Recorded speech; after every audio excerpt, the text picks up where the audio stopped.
Mystery of the Lamp. Mystery of the Lamp. Mystery of the Lamp. And I said, there's $20 and it's gone. I said, that's worthless. I don't like this That's the game. mystery. Where'd the $20 go? Yeah, it's poof, it went. Vegas is probably not on our radar to go back to Vegas ever. Part of that is that I remember when I went there first time, and we went 3 times, but the more I started to gamble, I'm like, I can't go back to Vegas. I understand. Yeah. Well, hey, everybody. Welcome back to the Gamble Smart channel. We have another Gambler Audit today. That's right. We have Dale and Roxanne, I guess from Carolinas. We're going to learn a little bit about them in just a second.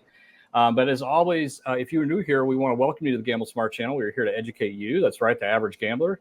If you typically take around $500 or less, or sometimes even more, and you're trying to get a little bit more information about how to become a better and safer gambler when you go to the casino, that's what we do here. So we would love a subscription, a thumbs up, and ring the bell for notifications, because we always go live at random times sometimes. And so we certainly want to welcome you to the family if you choose to do so. All right, let's jump right into it. Today we are talking to Dale and Roxanne. How you guys doing? Wonderful. We're doing Thank real you. good today. Good deal. So tell us a little bit about yourself. Well, I'm Dale, and I retired 10 years ago. Spent a mixed career. I was a dairy farmer for 15 years of my life. Put myself back in college when I was 38 years old and got a degree in accounting, and ended up working at a hospital in Ohio for 22 years. Ended that career as a data analyst, and retired 10 years ago. Wow, big time. I'm Roxanne. I started out my career in education, and I was an elementary teacher. Went back on my master's degree and became a library media specialist. And after 35 years, retired. Wow. So retired couple going to the casino. Going to the Correct. casino. But You are we part of can a big group of people. But, Well, we went before we were retired. Let me I know, tell you yeah. that. so I gotcha. We've been going.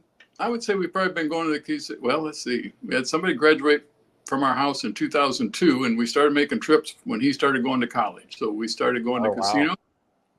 We made a trip to Las Vegas, stayed at the Venetian was our first trip we ever made to Las Vegas.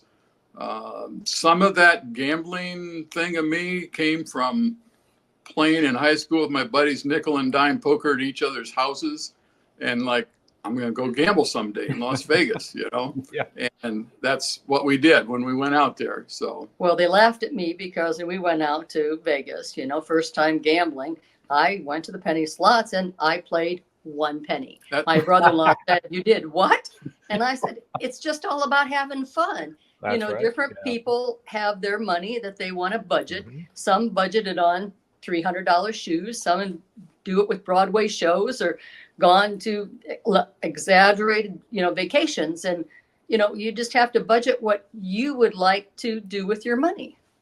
So that was a time you could play a penny machine for a penny. That's way back. Those days are gone, right? Back when. Yes. Yeah. Yes. It's kind of hard So just to play a quarter, you know, these days. So at that point, Ohio really had no casinos. Anytime we wanted to go to a casino, it started up. We could go down to West Virginia, and then we could go to Erie, Pennsylvania. Indiana had casinos. You go to most of those places is what we went to. Gotcha. And if I remember correctly, wasn't it in West Virginia that we did the double diamond? Yeah. What is that behind you guys? So you won that. That was in Niagara Falls in New York. Oh, wow. Okay. We were there, and that was pretty early on. And I don't know. We never. Was that on the Canada side or the U.S.? No, it was No, on no, the no, U.S. side. Oh, okay. So you had to pay taxes on it. Gotcha. And it was kind of like we were pretty new at it, and I don't know that we really thought at that point, are we playing quarters, dollars? But we were on a dollar machine, and next thing we're betting $2, and she hit all 3 double diamond symbols for $1,600. $1,600. It's like, what's going on here? Why isn't it? Yeah. Did it happen in slow motion for you? Like the first diamond hit, then the second, and it took forever for the third diamond to hit? Well, and then you look at each other and going, "What's happening?" Well, we were so why new, isn't it paying me? we weren't sure how much we won when it happened. And that's also when I developed. I was in a golf league at the time, and I told these guys that I went back. I said, I've never gone to a golf course that when I got done, they said, "Here, Dale, take some more money home with you today. The course was in terrible condition." You know, they just take your money at the golf course. You never get any money back when you go golfing. Yeah. And we really found that we golfed in a league together, but we could play slots a lot easier than we can go golfing. And it's a lot easier to press the button and play a slot machine. Well, and you have a chance of winning too. I mean, yeah, right. You got to factor that in. So, and we did enjoy the ones, had the coins that you would put in, and we went to Wheeling, West Virginia, and we were playing and and you could just hear the coins come out. Yeah. And then we played this mummy game. Yeah. And I've never seen this mummy game ever again. It was a 5-line quarter machine, and it had something to do with mummies. You had to get these 5 mummies lined up on it. This is a long time ago. Way back. And I mean, I know there's a mummy or there's a Munsters game. No, it's not that. It didn't have mummies in there. We've never seen it 5X symbol. anywhere else. Yeah, I don't know.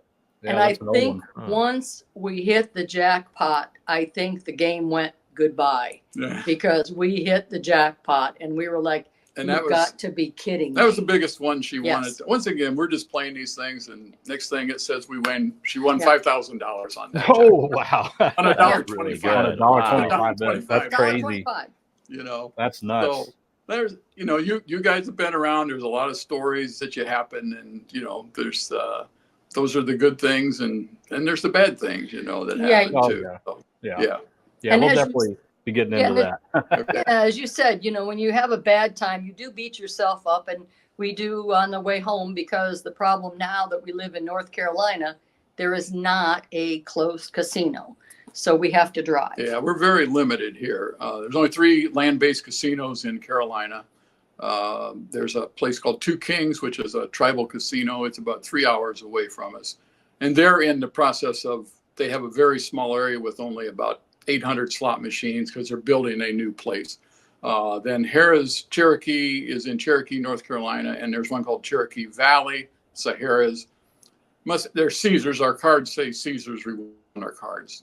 Does that mean they manage that Harrah's and Caesars the same thing? Yes, the Harrah's is the same thing. It's Caesars Entertainment, but the names are different. Those two, one is 4 hours, and there's another 45 minutes across there to go to those places. But that can be a good thing, though, right? Well, it is. It is. Not too tempting. Mm-hmm. I mean, when you have your guest on that say they live 15 minutes away, I couldn't handle it if I lived 15 minutes away. No, I couldn't. I'd be broke. We see all these YouTubers that all right, let's move to Las Vegas. I'm like, oh man, can you imagine? No. I mean, every casino is less than 5 minutes from wherever you're living, and it's like that the temptation would be just too much. And so for us, the one that was 3 hours away, we started liking to go there because we could go down there. We go down there and back in the day. Then we wouldn't have to stay overnight, and have an overnight expense of a motel. There wasn't a motel at that place. But its problem was they had 2 quarter machines to play. They were 5-line, triple, double stars. That was the only 2 quarter machines in that whole casino. When I tried to follow your advice of what to play, that was it, And other than that, we could play double chili mania for a penny machine. It was kind of interesting to play, but it was very limited on what to do. And, you drive that far and you're like, okay, I've played, and now do I go home? Yeah. And then when we go down to Cherokee, which is 4 hours away, now, of course, that involves an overnight stay to make that trip. They usually comp a room down there that we have. But then this is one of the things to talk to you about is like, you go someplace and you go for 2 days, that's going to take more money than 1 day, Yeah. And then a hotel. And we usually play a lot of times. We go to one machine and we sit there and play it together. It kind of controls our money as we go along. That's good. That's one of the good gambling buddies. That's one of the things. That's really good. As long as you're talking each other out of, continuing and stuff, and not encouraging each other to keep playing. Correct. We usually just go like that and play one machine. It kind of does that, So I mean, if I would say to you, how do I play 2 machines and not take more budget? Yeah. Well, probably play slower or take less money or play lower bet something, No, it's really good to tag team like that. Jody and I do that all the time when we go. Yeah. It's one of the easier way to control it. One of the things is, we've been married 44 years, and like as you do this, and then you're in the casino and you're in that atmosphere, and then you reach this point and like, well, let's try another 20. And like, well, if you put in a 20, I'm going to put in a 20. And you know, Yeah. you kind of always want to keep the other person happy. You don't want them to be disappointed on what they might want to do or not do. And then, But then we purchased the Gamble Smart box and left the key at home. And then you fold your money up and you stuff it inside, but you can't forget to take Smart Sally with you. Gamble Smart Sally. Gamble Smart Sally. In there. And then she's there you go. I love it. Down in there. Nice. So you're not going to lose it. You can't dig it out. That's So awesome. It's I very love good. that. Very good. That's smart. I love it. But we were at Two Kings, and they had what they call a hot seat. Was it hot seat? yeah. And like you said, you're busy playing, and they called my name. And I'm like, oh no, you're kidding me. So we go up there to the wheel, and they spin it, and sure enough, what did I hit? You won $1,000 free play. I won $1,000. Wow, that's great. Yeah. But Yeah, then you say, we're in the casino that only has the 2 games that we like to play. And I have only X amount of time to play it. Yeah. So we asked you a question about that one night because she won that. That's where the triple double stars was. And right beside it, they had a Wheel of Fortune gold spin game there that we jumped up and played a little bit. Well, that night when we walked in, they had top dollar grand sitting there next to us. And as a dollar machine, it takes $10 a bet. And somebody plays it all the time. And see. We won this $1,000, and they said we got to use it by 6 o'clock, and it was 8 o'clock at night. I said we're going to go play top dollar grand for a $10 spin on this money. Well, I put $100 in time and just took my spins. And after $600, I only had $200 cash in my pocket after $600 worth of spins. So we went back to the triple double stars and played 5 lines on, or played $5 on that one. And we ended up with $400 is what we ended up for cash. Not bad. To do but we had fun. Yeah, that's good. And that was on their money too. I mean, the 1,000 free play. It sucks that they have a time limit attached to it. I want to say I've heard of that before, but I have not heard of that. So that's different. That's kind of crazy because then you really are rushed into making decisions. Oh yeah, that's what we were. What do you want to play? We got to hurry up. We got to spend it. You don't lose it. How long was it to spend? Like, was it like a couple hours? So we were there at 8 o'clock at night. So we had 10 hours to spend that money. Okay. So the following was like 6 a.m. the next day. 6 a.m. the next day. Yeah. But like you said, you drove all that time. You got there, and here it is, 8 o'clock at night, and now I'm like tired, but I want to play because I won this. Yeah, right. And luckily we were staying overnight that night too. Yeah, I know. Then you probably would have had to have gone to the high limit room. I mean, they had all the toys, So, all right, well, that's a lot of questions from us. You guys have questions? No, that's good. That's good. Okay. Good stuff. All right. So I'm obviously very happy to see that you have the gambler's box. One of the things that you told us in the email is that you're having a tough time deciding when should you put the money into the gambler's box. Correct. Yes. Is that because you may get an early success win when you first get there, and you're like, well, if I put it all in the box, then I won't have anything else to play on. So can you kind of describe like where's the struggle with that? Right. So the experience so far has been a couple times we've taken it. Is the first time I did it, she was on a trip to Italy, and I went to the casino, and like I think I overput money into the box. No big wins, but like that's not bad. I that's good. I like that. So when I say that, my goal that day was to say if I get a $40 win or higher, that $20 is going to go in the box. Okay. Mm-hmm. And so it became kind of like, okay, I was going pretty good. And then all of a sudden you realize like, well, I'm out of money to put in the machine, and I didn't have all of my 400 that I went with, but it was time to go home. Okay. That it was. Yeah. Another struggle I have a little bit is the fact that you talk about having the idea to, when I walk in that casino, that $400 has left my life. Right. I may lose all of that money, but now I'm supposed to have this principle to try to take some of that money home with me. Yeah. So it seems to be two different playing attitudes: play till it's gone, or well, not necessarily play till it's gone. So think of it more along the lines of the money you bring in is essentially money to burn.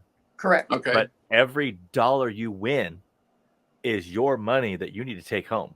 Yeah. So don't Yeah. try to think of it as two different strategies. It's the same strategy, but the money you're bringing in, you're not expecting to take home.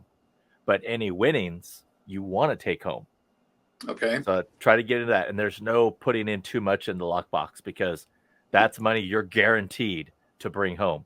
So even if you lose that other $400 and you bring home $60, $100, that was money you weren't planning on bringing home. And so that lessens your budget for next time.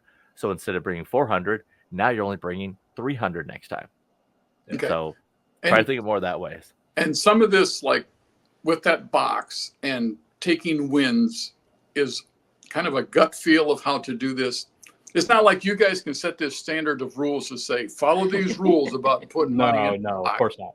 Each individual is different. You know, Yeah, you have everybody's different different. situations. And I mean, there's different ways to approach this. What Dave said is absolutely correct. I think that's probably the default that you should stick to. But I think the concept should be something to just keep in your mind, is that what you ultimately want to do is to come home with your original starting budget and have a bunch of entertainment that didn't cost you anything, but you were making money potentially off of that entertainment. And so I understand the situation's a little bit easier when you bring $400 and you're up to 600. It's very easy to put that 200 in the gambling box, right? Yes. Correct. That part's really easy. Right. But the part that's not easy is if you go in there and you have your $400 and now you're down to 300 and now you're down to 200 and you haven't put anything in your gamble box because you haven't won anything yet. Yeah. What do you do in that situation? Should you just start putting the money in the gamble box, or should you just keep going on your original budget? Right. Yes. And that is a hard decision to make. Yeah. What I would recommend in that situation is it's probably going to come down to if you feel like your entertainment value has been satisfied or not at that point. If you feel like you've gotten enough entertainment out of that and you still have $200 left, then I would put your remaining budget in the gamble box and then leave. Okay. But if you feel like Protect you just it. got there, Well, again, it's money that you're setting on fire already. So just keep going and keep trying and see if you can get back up to your original budget. But anything over that, anything over the 400, you should be just putting in the box. If you get over that budget amount, just put it back in there. And this can apply to even individual sessions, right? So if I go to a session with $200 that I plan on playing a couple hours for $200, Right. at some point I have to say, okay, that's enough. I'm down to $75. I've been here for 2 hours. It's time to stick that $75 in the box and step away. It's Rather hard than to do though. I Yeah, mean, that's because- tough. I've done that many times. I think there's been a few videos where I've done it where I'm just like, I am not feeling it today. I mean, it's just like I've tried 3 machines and they're all losing. I'm not getting any wins. Yeah. It's like, it's time to call this session quits. And at that point, I put that money away. And I might have a future session where you said 200, maybe you have another 200, but I'm not going to do that right away. I'm going to go take a break and do something else, Right. and then start my next session. Yeah. It comes down to that feeling. And I think that what we're trying to protect people from doing is exactly what Dave said earlier, which is always playing down to zero all the time. Yeah. Like just trying to go for broke, trying to get that big win. Trying to get a big win. Chase it. No. Yeah. No, don't do that. Yeah. I mean, there's things that since we started watching you in October and we've followed, I'll mention, I'm a data analyst and I have my spreadsheet. That's good. There you All go. my visits to the casino. Good for you. Now, And we do, if it's not good, we do like you said in the last one. I don't want to say you punish yourself, but nope, can't go this month because. That's good. Yeah, so that's basically very on this sheet, I always record the day I went, what casino I went to, what bankroll I took in with me, how much money I brought home with me, the gain or loss, what my best win was for the day, and then I make little notes about how it went for the day on that. Wow. That's good. That's really good. That's outstanding. And that actually gives me some ideas. So I really appreciate you saying that. I started to do this and started to listen to you some more. And of course, we hear things that you say and we don't always get them followed correctly, Of course. And here's what happened. I started to see on my sheet, and I'm just going to make a note here, what I wrote on this trip to the casino. Took 400, added 180 out of our pockets. That was not Okay. a good night. And at And the there's a same 0 time. in that day for what came home. And it was a beat up Okay. session. So Yeah. after like doing this and after about 8 visits, and I looked up that we added money in, it was at least half of what I lost of everything I had Yeah. lost. Yeah. If I wouldn't have put that in, my losses would have been half of what I had Even done. less. Yeah. Yeah. So that we have really cut back on that. That's one of our things we really have to Have enforce learned. with each other. No money out of the pockets. You know, I don't care how it's going, Right. not even a 20. You know, if you're playing and you think, oh, we got to try another 20 and make this thing work. Yeah. You know how that goes. It's never enough, Yeah. right? It's just another Yeah. 20 and another 20. Yeah. Well, So But it's those really are the, good you those have are, that sheet in the first place to be able to look back in history, because a lot of times as gamblers we completely forget the past. yeah. We And totally it's just gone. oh from our yeah, memory. because I have a person sitting to my left, you know, on the screen, it looks like she's to my right. But anyhow, the other day she said, we just haven't had any big wins in a while. We you know? haven't. We haven't. So I Yeah. pulled out the spreadsheet and said on October 24th, triple, double stars, we had the triple, the double, and the triple sign on a 250 bet that paid $750. Haven't had any big wins lately. you know? Yeah.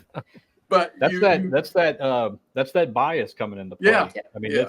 it's your brain forgetting the past based on what has happened recently, right? Right. It happens Right. all the time. I very much remember my last casino trip, but I can't tell you much about the ones before that. And Yeah. you start Yes. making decisions based off of that, and that's where you can, Yeah.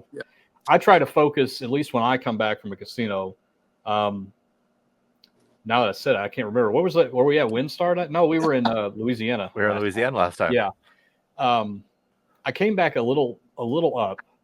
It was pretty good overall, but I still felt like I didn't want to go to the casino for a while, because it's Mhm. like we had a great weekend. It was like 3 days of straight gambling, and I decided when I came back, I'm not going to go. This temptation's always there to go up to WinStar, but I'm like, I just want to chill out for a while, and Yeah. it's, you sometimes have to do that based on your results in the last trip, especially if you lost and then you went over and above, like you said, you took more money out, then you absolutely need to put some buffer in there to, Right. Yeah. to kind of like you said, punish you. I hate using the word punishment because it's not really Yeah. like a punishment, but it's more like we screwed up. We got to pay the Yeah. price for that and not go for a little while and recoup that money into our budget again, things like And that. I think the other thing is when you talk about your gambling budget or what you might do, for a while, I joked here, I had a 401g account is what I had. That's right. He'd mow the neighbor's yard and then put that money in his 401g And- account. Yeah, And that's completely a good thing to do. it is. Is Yep. if you're doing a little side job and that money Yeah. goes into gambling and all that, Yeah. that is a great way to build that budget to where it doesn't come out of any money that you owe anything else on. Right. Right. And it's a great way to Yeah. have that And- gambling money. The thing is that I see about that is okay, I want to talk about gambling budget. So that to me, there's 2 different gambling budgets. There's a budget that says, this is how much I'm going to take to the casino every time I go to the casino, whether that's $300, $400, whatever it might be. So if you take that and you go once a month and you multiply that out, that's what you might call your gambling budget. But then after all that money that you've done, and all of a sudden you've taken $8,000 to the casino in 8 months or whatever, but you have brought home 6,000 and you have 2,000 in loss. Well, that's your gambling budget, right? So should you be saying, well, what am I going to lose in a year rather than how much am I going to take in a year? You understand what I'm saying? Yeah. Yeah. So I put the 2 of them together. Correct. What I'm going to take is what I assume I'm going to lose. Okay. And so essentially it's my entertainment budget. It just happens to be for gambling. Mhm. So really, if you've won $8,000, you took $8,000 in a year, you came back with 6, you're only down 2. Yes. And so that's an extremely good year right there, is only being down 2. Right. And so putting that in one sum of this is my gambling budget, rather than kind of, breaking it up and saying, oh, well, what about that? Just have one sum. And this is the money that this is coming with me, not necessarily it's coming home with me. Right. Okay. Correct. Any money that I bring home is awesome, is great. Yeah. And it doesn't matter if it's $1. You come home And with $1. Yeah, But that money that comes home goes in that 401g to help build for another time. exactly. Yeah. But But our question is if you should put $100 in the machine or if you should do the 20s. To me, if you put the 20s in, that takes longer. Whichever way you want to do it. Yeah. Whichever way you feel long comfortable as- doing it. Yeah, and it's also like, even if you put 100 in, you should still be setting your floor and your ceiling, right? You should still say, if I get this down to, if I keep losing, it's down to $60, I'm going to just cash out and chill out for a little bit. So if you put 100 in, you can't just assume I'm going to play this down to 0 or I'm going to play it up to 200. You don't have to do that, right? Right. Now, if you split it into 20s, it's a little bit easier to do that because it's 80 credits on a quarter machine. Once those 80 credits are gone, as long as you're strong enough not to put another 20 in there, Yeah. That's okay to do a double or nothing kind of thing. Right. Now, we liked it when you did the challenge between the two of you. Right. We've done that, and that works great. And they're fun too. And It does. You have more money. Yep. Yeah. That's true. Yeah. so we watch you play, and I watch other people play, and it seems to be people put a lot smaller amounts of money in it than if I was betting $250 a spin, I'd be putting more money in the machine than the people I see betting $250 a spin. Do you know what I'm saying? Yeah. They might put in enough for 20 spins, whereas I think I should have enough for 50 spins if I'm going to bet $250 a spin. I don't know why I feel that way. Yeah. Personal preference, It's is the only thing. definitely personal preference. I mean, we do it both ways. We'll do it with 20s. We'll do it with hundreds. Okay.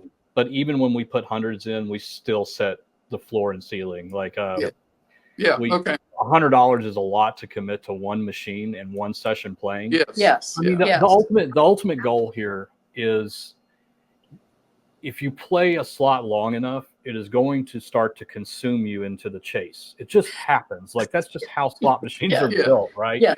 And so the longer you're sitting at a machine and not paying attention, I mean, in my opinion, after about 20 spins, that is when it starts to occur, where Yes. you feel like, I haven't had any hits. I want to see what the bonus round looks like. I need to get some free games here. I need to get a line hit, for crying out loud. And so what do? You just keep playing and playing and playing. Keep feeding it. And Well, if it you seems stop yourself, sorry, I didn't mean to interrupt you. Sorry, No. if you stop yourself in the middle of that process somehow, where you're setting your floor and the ceiling, and you get up off of the machine, it doesn't matter if you sit back down at that machine 5 minutes later. That's okay, but it's resetting that back to zero, where you're like, I'm not chasing anymore. I'm just going to chill out until I don't feel like I need to chase the bonus, and then start again. Yeah. And that's what we're trying to get people to do more than anything else, because and especially these machines nowadays, like these penny machines, yes. holy crap, the stuff Yeah. that they throw at you to get you to Yeah. keep playing, Yeah. with the coins building up, the firecrackers, the piggies, all that stuff is getting you to keep playing. And you better believe they're designed that way. Yeah. And so you have to be strong and say, look, if I get down to, if I've done 20 spins or I get down to $60 on my 100, I am out of here off of this machine. Doesn't matter if I didn't win one single time that entire, 40 spins or 20 spins, whatever it is. So just something to think about. We feel like we're really conservative when we play, and we don't play, I don't think, as fast as everybody else is hitting, or like I'll count to 10 and then I'll hit it because I want to make my money last longer. But we tried like those games that have the pop, or what was the one that had the potion, Oh, Mystery of the Lamp. Mystery of the Mystery Lamp. of the Lamb. Yeah. And I said, there's $20 and it's gone.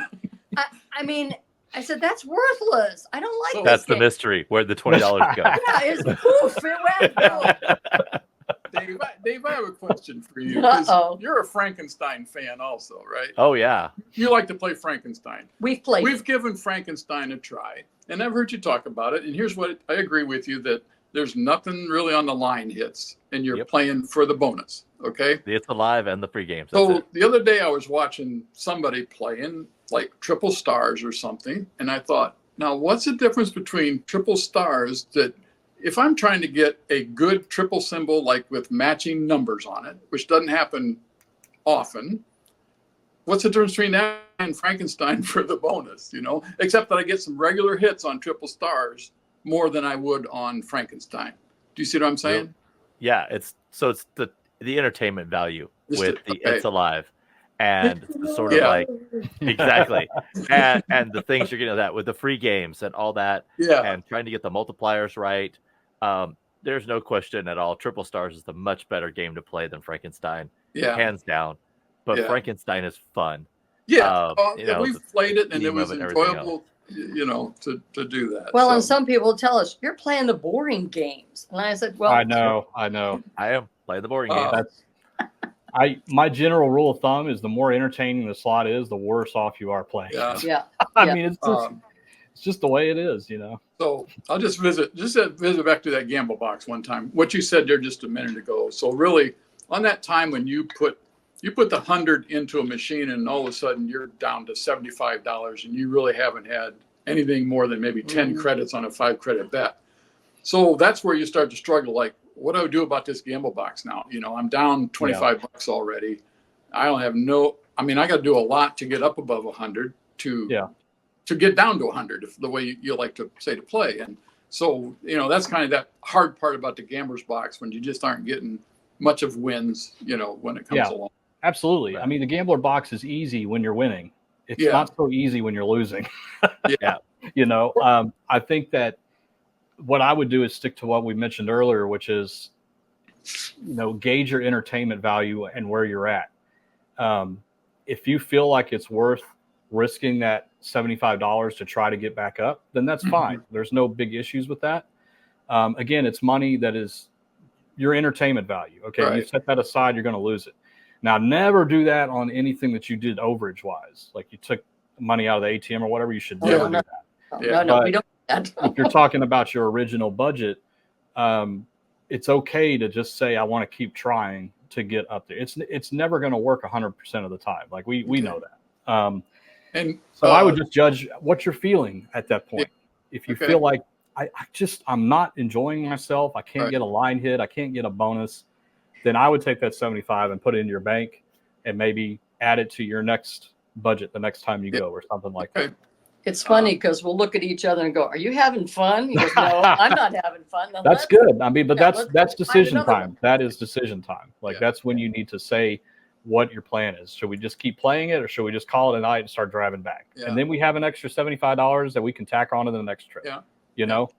Well, the school teacher has to have a lesson plan. I have to know what we're doing.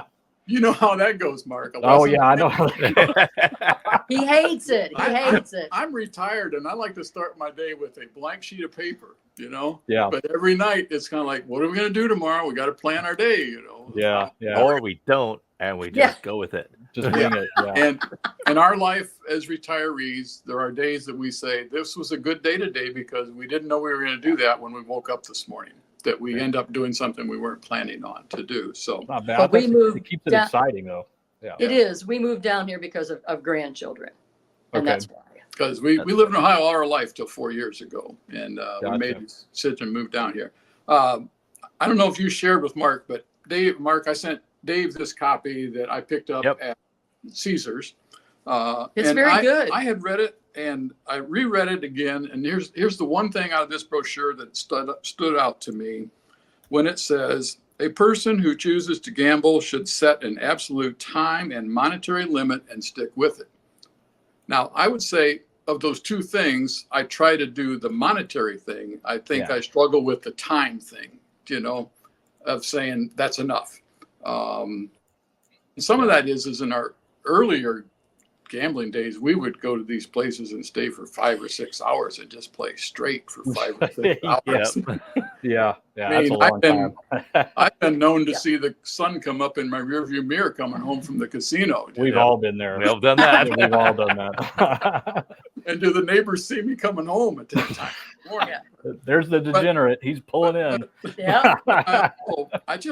This caught my eye. It was located in the hotel area more than the casino area. And I looked at it and it says it's keeping your golden years golden. So it's like, this thing is designed for senior citizens because that's what it talks about in here. You know, about things you choose to do in your life when you retire to have like that. But it's they're important messages, right? Because I mean, a lot of seniors will take the bus, you know, the bus to the casino. And that's good because that satisfies the time value because the bus is going to leave at a certain time. And they've got to be on it, right? So it's a little bit easier in that situation. One thing I did want to ask you guys, because you kind of hinted at it before, if you do bring $400, do you guys do sessions where you say, okay, we're going to plan to be here for 3 hours. Let's split this up and do something in we between, do. or do you just go in there and just play straight? Like on our, we went down to that Cherokee, the one that's 4 hours away. Actually, we stayed 2 nights. We arrived late the first day. So I had planned that we would do 4 sessions of $200 for 4 different sessions over 2 times each day is what we planned to do. He had the envelope, and on it said what we were going to do for those sessions.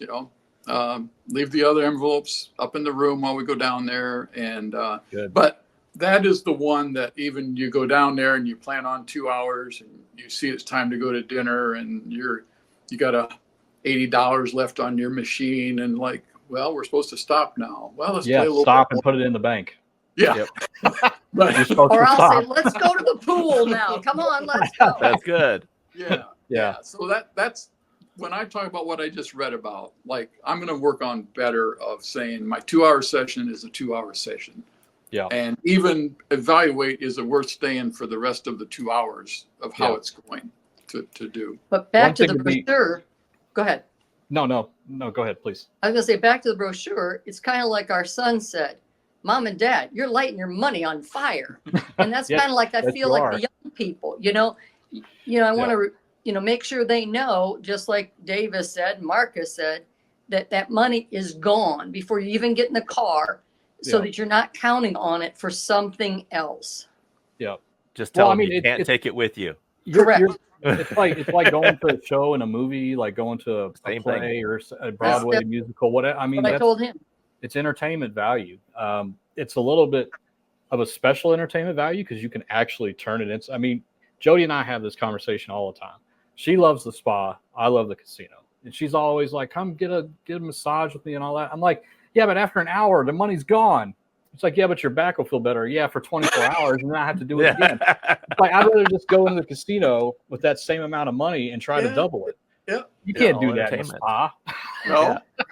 So, but I do have a problem that we've seen this quite a few times of people that'll say, I have the secret, and they're trying to tell somebody else in the casino, this is how you win, and then we'll go down. No, you need to do this.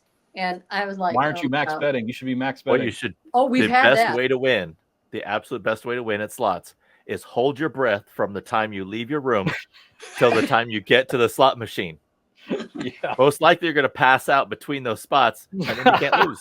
Then you can't lose. Okay. Well, that's what the people ask me in the elevator. How you guys doing? I don't know if that's good medical advice. And I always tell them, yeah, I'm winning. I'm in the elevator. I'm not spending any money. Yeah. There you go. Yeah. I haven't lost in 2 seconds. I'm good. Yeah. Now, I will tell you a quick story about past history of learning about volatility on slot machines. That I will tell you that when we started, and I didn't know much about it, and I had this idea that I am playing 10 times pay because when that thing hits, it's big money. Yeah. It's the challenge. When it does, it does. Now, but here's what I would do. I would take $250 to a 10 times pay machine, because 10 times in a cherry on a quarter machine for one bet paid $250. And I would play that machine and try to win that $250. I did $250 or broke trying to make that money. Chasing it. I'd be happy to just get 10 times pay and the cherry and one cherry cash out.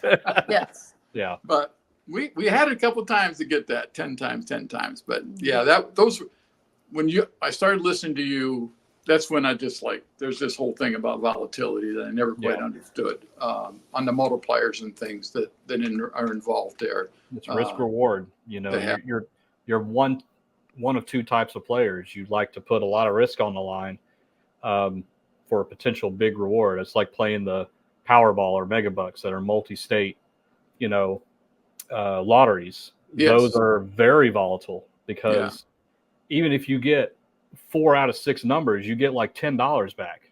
You're playing for the big one.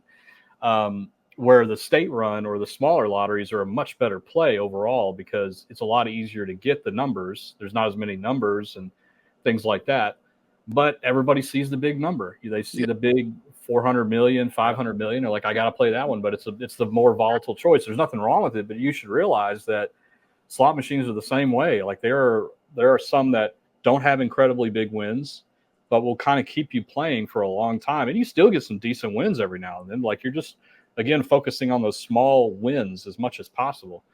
But unfortunately, that's how everybody is their attention span is so small these days that they just go right to the high volatility games because they see the progressives right in front of their face, or they've watched a lot of YouTube or TikTok and people are playing these games and winning hundreds and hundreds of times their bet on Huff and Puff and all these games that are, if you get the bonus, it's good, but man, it's a brutal time trying to get there. And I'm sure you've walked around and seen, it doesn't take much. You walk through a casino and you see them making a hand pay of $12,000 to some guy and he was betting 80 cents a bet, you know? Yeah. He hit for 80 cents. Yeah. And I'm sure people see that and to do that. So I can do it too. Yep. There was, go ahead. Oh, sorry. There was one thing I wanted to mention earlier because I kind of had a thought about it. It was the scenario where you were talking about you're in your $200 session and you're towards the end. It's time to go to dinner and you've got $80 left. Mm-hmm. One thing I want to caution everybody out there, and I think you guys understand this, but the slippery slope with the time limit is that you think, okay, I've got $80 and I've got 15 minutes till dinner. Let me increase my bet and try to get, you know what I'm saying? Like people will have that thought. I know they will because I've had it where I'm like, I got to go. Well, let me just play a $5 machine.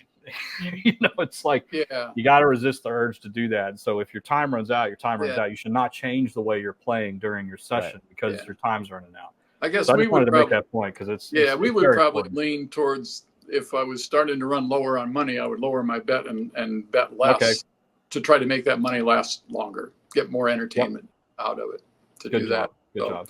All right, sorry. Go ahead. Go with your question.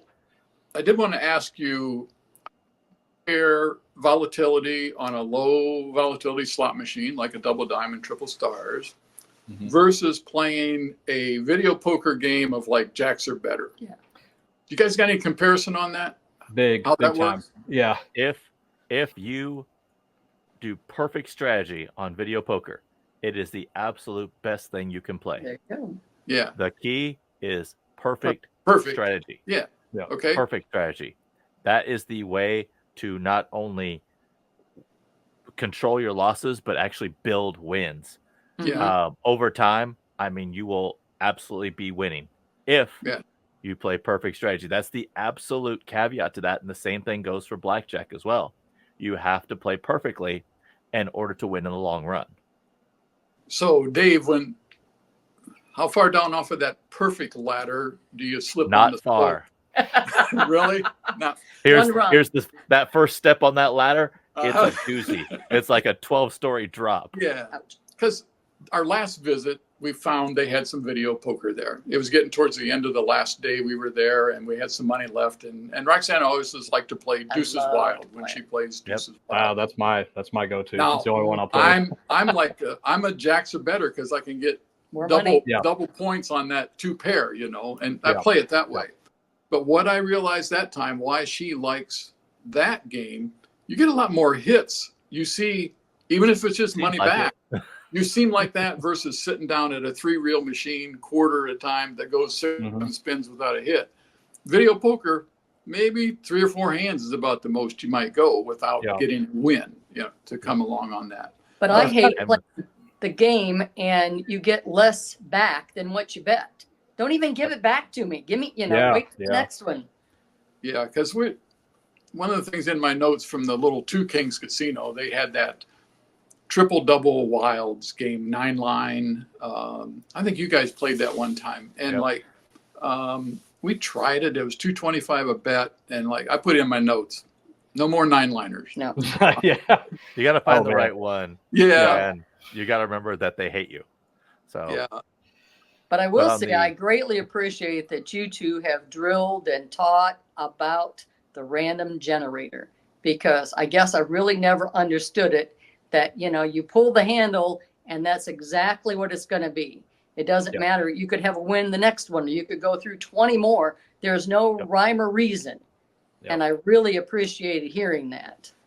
But That's good. Yeah, to a lot of listen, people because will. a lot of people Yeah, a don't lot seem of people will say it's useless information, but I think it's very critical that you understand how. I mean, why would you sit down at a blackjack table and put money on the line if you've never played blackjack before in your life? Yeah, That's a fool's errand. You should never do that. Yeah. And so I feel the same about slot machines, is that if you understand how they work, then you won't fall into this stuff about, well, a win is due soon, which is the most dangerous one, in my opinion, where people feel like it's got to start paying soon. It hasn't had a bonus in a long time, or I put thousands of dollars into it. It's got to start paying me back soon. Like those are the dangerous things that you got to understand that are not purposely being built into slot machines. And I think it makes you a better gambler overall if you understand that, like you said, because it's just a game of chance, like as big of a chance as anything else. You don't know what's coming next. Nobody knows what's coming next.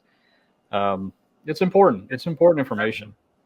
But your education is good. But one night we were watching, and one of your videos was talking about, in the long run, if you play slots, you're going to lose money. And I just about lost my slot player beside me that night you made that statement. You know what I mean? The truth. She goes, she has a good time, and you guys said that, and she goes, really? Yeah, you can't win on slots in the long run. You can't. I know this. I look at the end of it. It's like the longer I'm there, the more I'm going to lose. Yep. In That's why they want to keep you there. That's what's going to happen. But then there's things we can put into safeguard and try to help it be a better experience to do. So, well, it's not only that. Like you can win in the short term. I think we had a comment on our last Q&A where somebody said, the casinos and everything around the casinos are built on slot players. And I'm like, well, it's built on a certain type of slot player, the slot player that doesn't know when to quit when they're ahead. Right. And I think because a lot of people say you can't win in slots, and we do stand by the fact that the longer you play it, the more you're going to lose. It's just the way it is. I mean, it is. They have a house edge, 10% on average. You better believe over the long time of playing slots, you're going to see that in your bankroll and all that. But the thing is that we feel that there is a formula out there where if you pay attention to what's going on and you focus on when you're getting a win and you're putting that money away, you're going to turn the tables on that average. I really think you will, and you'll end up with more short-term wins. You were talking earlier about your data that you had listed there, where you're like, 7 winning, 8 losing, or something like that. Yeah. I got to say, that's a very good percentage, because if you think about most people that go to the casino, it's probably about 20% or 10% winning and 90% or 80% losing, because they don't know when to stop. They don't put any controls in place. They get a big win, and what do? They go to the high limit room and start putting all their risk on the line, and they lose that.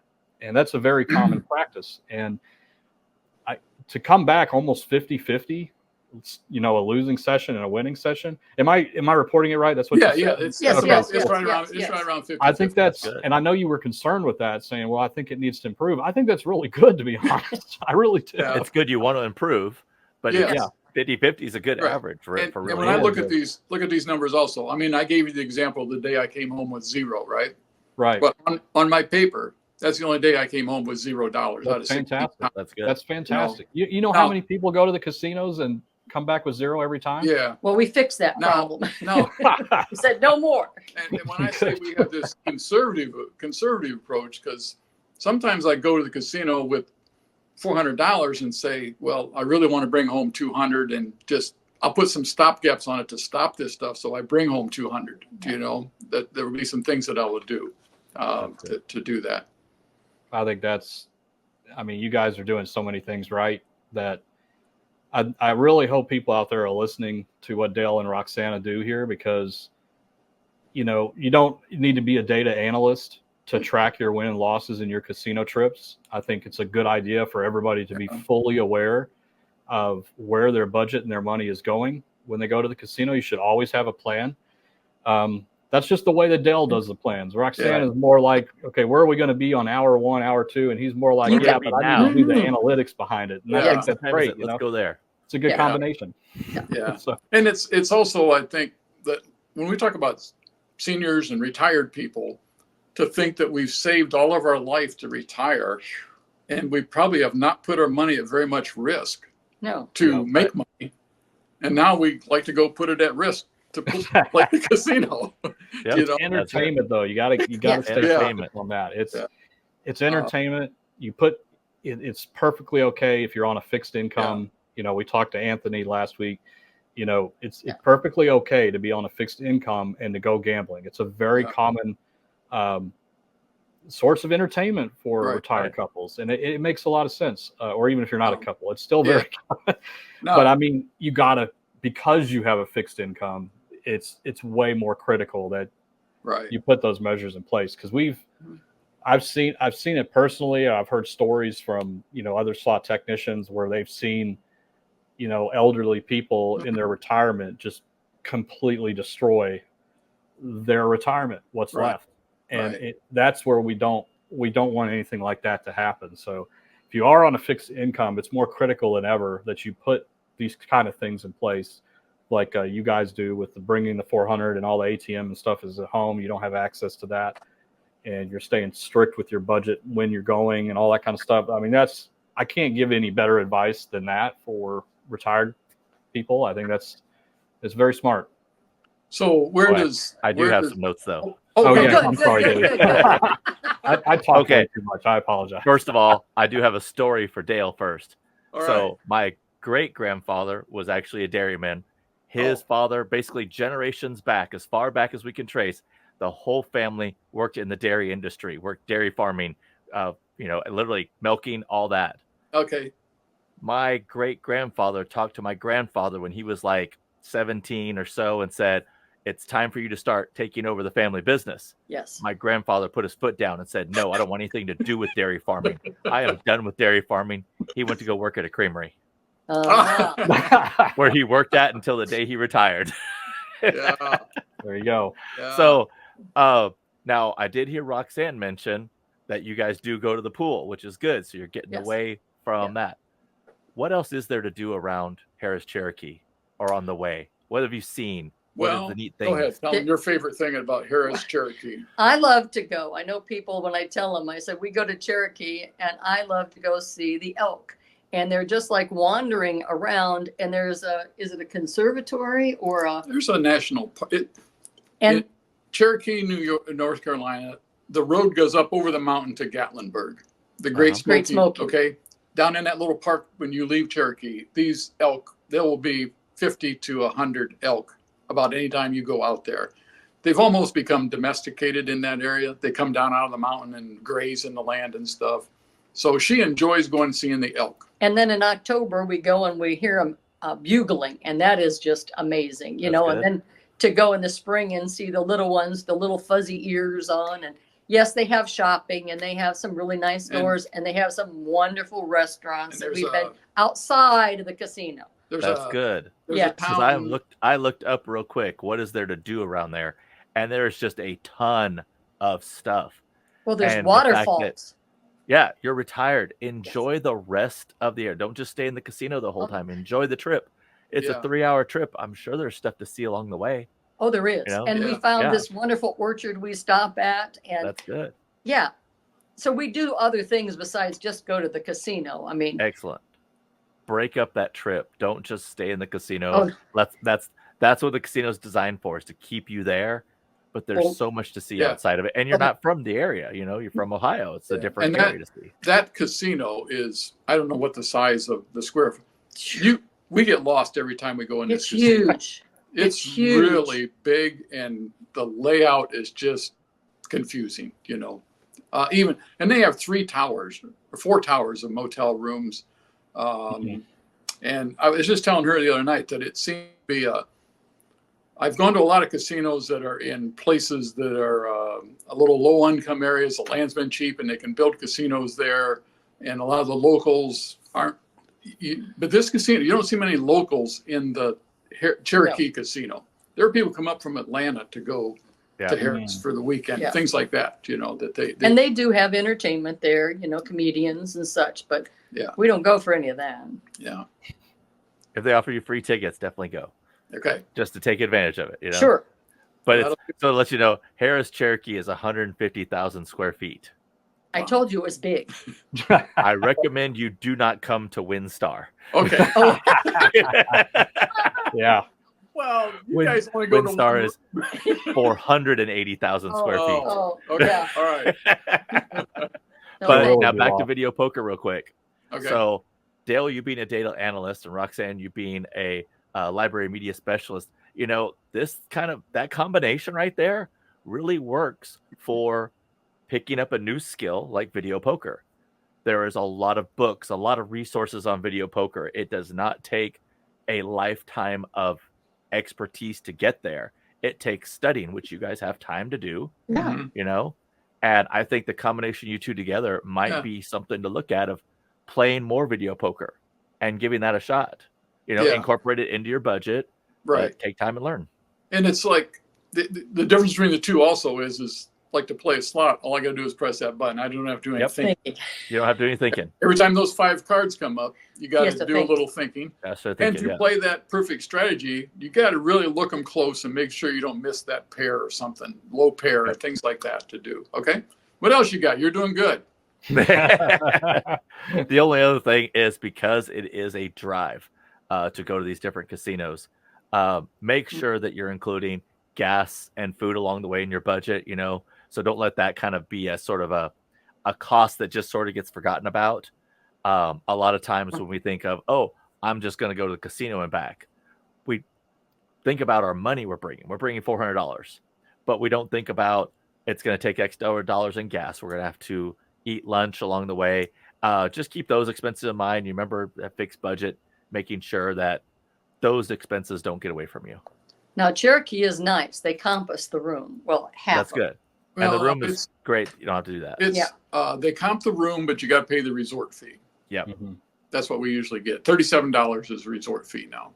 And that's not horrible. No, That's not no, bad. no, average. no, Yeah. no. Yeah. But like you said, as long as you put your card in the slot machine, your player's card, you do get rewards, and Um, you might get that frying pan.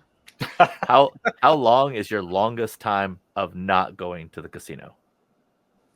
Oh boy. on this list that I have Here here, comes the data. There we go. Who knows Don't exactly? It's to the good you have the list. day. Well, it's maybe 5 weeks, 6 weeks. 5 weeks. Okay. We have been since October, so we try to go about once a month is what we try to go. Gotcha. And Well, there's been if- some times we've gone a couple times in a month. The month seems to roll around. We forgot that it's still the same month, and we There we go again. go again. That's retirement You for you, isn't it see those wonderful? comps- You don't know what day it If is. you see those comps come down, try to stretch that out longer to Yes. 8 weeks, And we 10 weeks. saw that with Cherokee. uh-huh. We started going to this little Two Kings casino and stopped going to Cherokee for 3 or 4 months, and the Mhm. comps went like up through the roof. What they offered that they had there. So yes, we've seen that to do that. And that's good because that's just playing their game back at them. And Yeah. if those get cut, I definitely recommend reaching out to a host or someone at the player's desk and say, listen, I was coming regularly and I found a different casino. You guys sent me better offers. So I started coming back, but now those offers are going back down. Do you want me to go away again? Yeah. But Dave, now, does that matter how much you bet or how much you spend? There's no problem in asking.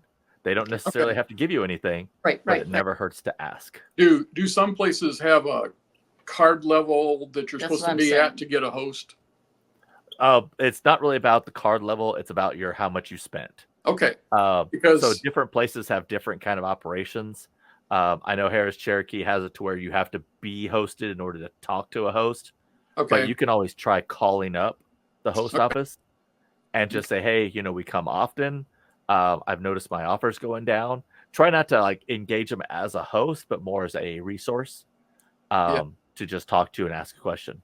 Because even this last trip that we made where we stayed the 2 days and did the sessions, I just started thinking about I might have a better time if I went every 3 months and then maybe make the 3 days in 3 months apart rather than try to go every month. So, for 2 days or something like that, Right. And just think about that as well. change that up. But then if we went in 3 months, should we take more money to spend? That's up to you. Stay within what your budget is. So if you have been doing $400 per trip, don't increase it just because you've been a longer span between going. Stick to Okay. that $400. Now, if you want, you can take that budget of say, hey, look, we didn't go this month. We had that $400. We'll put that aside. So that goes into our, 401g account. Yep.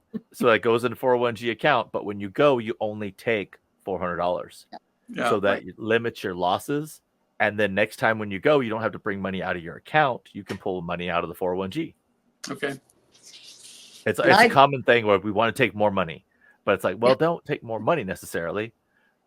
Just stretch out the trip, go with the same money. Okay. Well, I don't like the people that say they put their money in their car. That really worries me. I'm like, It's whether it's in your room, in your car, as long as it's not on your person, because the whole thing is keeping it from just, there's another 20. Oh, yes. another 20. Yes. Okay. So yeah, I got that now. it's keeping it away from you. Any place you can put it, like in our last one with Anthony, I said in the car because he's 15 minutes away. He doesn't have a room. But with you guys, put it in your room safe. Anything to where you have to make that trip to go get that money and be thinking the whole time about, instead, I'm just going to lay down here and I'm going to watch this cool movie. Or we're going to go down to the pool. We're going to hang out there, or we're going to go see the elk. All these things rather than go grab that money right away. It's just a way to keep it away from you. So where does Caesars fall in the land of people that run casinos in your regard of benefits and things for players? Caesars benefits aren't really that wow because of the number of tiers that Caesars has. And they did it to themselves. They used to only have essentially the starting tier, which was, I can't remember what the starting tier was, but then it was gold, platinum, diamond, and then 7 stars. Well, then they divided up diamond between, I think, 3 different diamonds now. And so they diluted their own, tier base, essentially. And in doing that, it really hurt the comps that you feel down the line. So the amount of play that they kind of want to see, especially like Harris Cherokee, which I do not know if this is a fact or not, but I've heard that they have more 7 stars card holders, than any other Caesars property. Wow. So that's a lot of competition to deal with at a property. So in the scheme of things, there I'd say probably mid-tier as far as comps and everything, just because of the way they've done their structure of their program and the way they earned. Now they do have that 5x or 10x bonuses. And again, now that's great for the player because you're earning more, but the program itself gets diluted in points. And so while you're earning 5x and 10x, those points aren't worth what they were 10 years ago. So that's something always to keep in mind. You're probably going to see better comps from Boyd Properties or MGM, but at the same time, you're not near any of those properties. So you kind of just you're stuck with Caesars, and that's not a bad place to be stuck with either, because you can take those points and go to Vegas, or you can go to, was it the one on the other side of Detroit in Canada? There's a ton of Caesars properties around Chicago, Arizona, pretty much everywhere there's Caesars properties. So you have a large number of properties to go to. So which would you recommend, that we wait and put money in our 401g and go farther away? Try a different casino? I would say stick to your local place because it's only 3 hours away. It's going to save versus getting a flight to somewhere else that's even further away. But just keep in mind, if you are wanting to travel, those points are still there for you. And you can easily get a room at any Caesars property. Now, to give you an idea how big Caesars is, Caesars and Harris merged about 20 years ago, roughly, making them a really large player in the casino world. El Dorado bought out Caesars within the last 3 years, making them massive. There are more Caesars properties in this country than any other property, than either brand. Okay. So that gives you a lot of choices to go to. You don't have to go to a Caesars or Harris branded one. You can go to an El Dorado property that's Because I think anywhere as well. there were El Dorados in Ohio and Pennsylvania. Yep. And we lived back Exactly. there. Yeah. That they had. And there's all around, there's those properties. So Well, don't really think of it as, oh, I need to go further out to try to get better comps. Remember, we're not playing for the comps. Comps just happen because we put our card in and that's what we got because of our play. yeah. So one If thing you we're were just close to something else, I would say, look for the better property. But in your case, you're kind of geo-locked and it's not horrible. Yeah. You're getting comps, you're getting rooms. It's not awful. So one thing we're looking about places where we can find more old school games to play. That's what I And was gonna when we say. watched you at Sloticon, we got we got to go to that place. Now, You know, we went there, Foxwoods. yeah, we went there years ago. We went on a trip to Cape Cod and then we Yeah. stopped there and stuff. And it just intrigued us. And Yes. there's nothing going on with that for another time to go back. Not anytime soon, we've heard. Okay. But if you're looking to make a trip, Yes. Louisiana was packed full of old school slots. Yeah. Okay. But All Smoke. is it Smoke. smoky? I have allergies. Is it smoky? Oh, it's bad. Yeah, I hate to Dave, say it. most of them I are can't go. Sorry. Yeah. Yeah. So No smoke. probably not for you then. Yeah. No. Yeah. But now What- Foxwoods and Mohegan are Mohegan. smoke free. Non-smoking. Yeah. Yep, Yeah, yep, we 100% we non-smoking. really have thought about making a trip up there to go to those two casinos. Mohegan's real nice. That would be my pick for more of Mohegan. the old school machines. Okay. Mohegan. Yeah. They I have quite a bit there. enjoyed Mohegan a lot. I did Yeah. too. The design of the casino, the number of machine selections was just outstanding. Good atmosphere, everything. Yeah. Yeah. Good. Okay.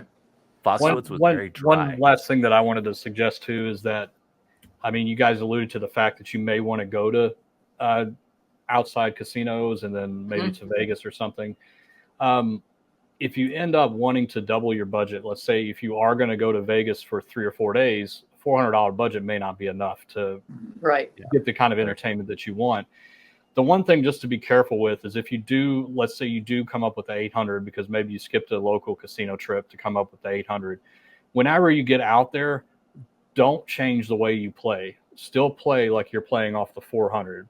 Play the quarter machines, just keep it, you just have more sessions. That's all you have. Right. You're still Right. playing the same level. Yeah. It's not for you guys. It's mostly for everybody watching. Is that is where a lot of people fall into danger. Is they're saving up to go to Vegas or whatever, and they usually only bring a couple hundred to their local casino. And then they go out there and suddenly they have $1,000 in their pocket.